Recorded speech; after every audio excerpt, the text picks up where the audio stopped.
Et à la une de cette actualité matinale, tout d'abord la politique, la dernière semaine avant le premier tour des élections départementales ce dimanche.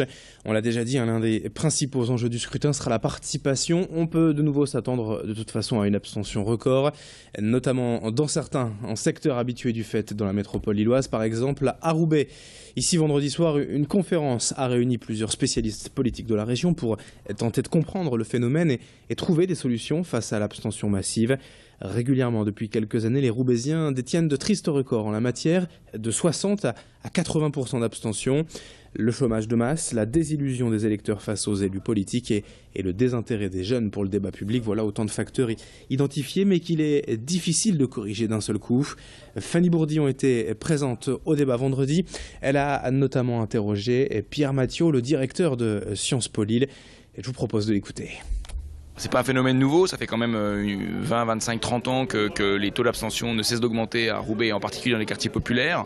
L'explication principale qu'on peut avancer, c'est la misère sociale, la désespérance sociale et le manque de confiance par rapport à la politique, parce que les habitants se rendent compte que les élus n'apportent pas de solution à leurs problèmes, donc ils se sont éloignés progressivement de la politique. On peut comprendre que les gens n'aillent plus voter, mais en même temps rappeler aussi que le vote est un devoir civique, qu'il est important en démocratie d'aller voter, même si par ailleurs on n'est pas très content de la manière dont les élus gouvernent. En même temps, les élus, ce sont les citoyens qui les élisent. Donc quand on ne va pas voter, en quelque sorte, on s'interdit de pouvoir peser sur le choix des élus. Donc il faut essayer de convaincre les habitants que c'est important de voter. Oui. Autre information à la une ce matin, cette mobilisation des chauffeurs routiers. Aujourd'hui, dans la région, sur les autoroutes, les syndicats de transport ont appelé en effet à une grève à durée indéterminée pour pousser le patronat à reprendre les négociations salariales bloquées depuis des mois.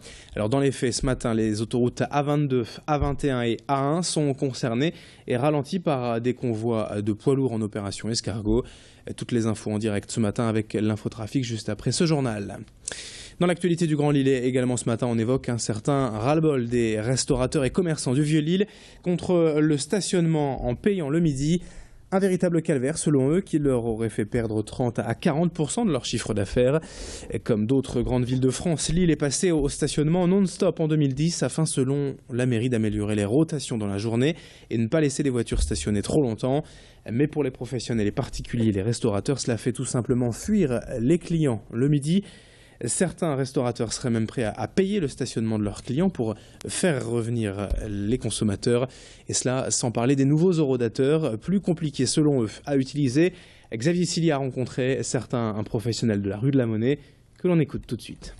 Le client part pressé, sans quelquefois en chantant le dessert, parce qu'il nous dit qu'il doit retourner à la voiture, qu'il est temps, que son délai est dépassé. Le maximum d'heures pour les parkings, c'est 1h20, donc c'est vachement court.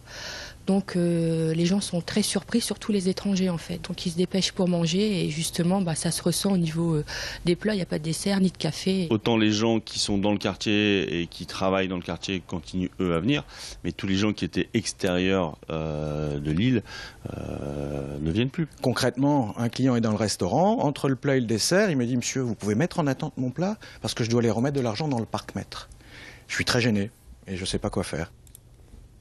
Et dans le reste de cette édition, on passe à toute autre chose et on vous présente l'innovation de cette société lilloise baptisée ClimaKid, qui a imaginé des bodys pour bébés composés de fibres techniques déjà connues du monde du sport. Ici, pas de situation extrême pour les bébés, mais juste un petit coup de pouce pour aider l'enfant à mieux réguler sa température corporelle. Deux parents, Nicolas et Elena, sont à l'origine de ClimaKid. Ils ont constaté que leur bébé était très sensible aux variations de température. Ils ont donc collaboré avec des professionnels de santé et le CETI à Tourcoing, le centre des textiles innovants, afin de mettre au point ces bodys techniques adaptés à la physiologie particulière des bébés. Leurs produits sont pour le moment commercialisés sur Internet et dans 2 boutiques lilloises, mais leur ambition est nationale et ils auront encore d'autres projets pour l'avenir. Rémi Pem a rencontré Elena Pellini à l'origine du concept. Il faut savoir que le bébé, de sa naissance jusqu'à 2 ans, a des problèmes de régulation. Alors, il y a une raison médicale parce qu'en fait, quand on a abordé le projet, on s'est quand même confronté au secteur médical pour finalement conforter nos thèses qu'il y avait quand même un problème. L'enfant perd beaucoup de chaleur, il a chaud facilement, il a froid facilement. Et donc en fait, l'hypothalamus, et donc c'est une glande qui régule la température du corps et en fait, elle n'est pas mature avant 2 ans. Ce qui fait qu'avant 2 ans, l'enfant a des soucis de régulation de température. Donc ces fibres finalement vont venir l'aider à réguler, à stabiliser sa température. Du sport également pour terminer ce journal avec le coup d'envoi de l'événement Les Rendez-vous du Sport ce printemps 2015 à Lille.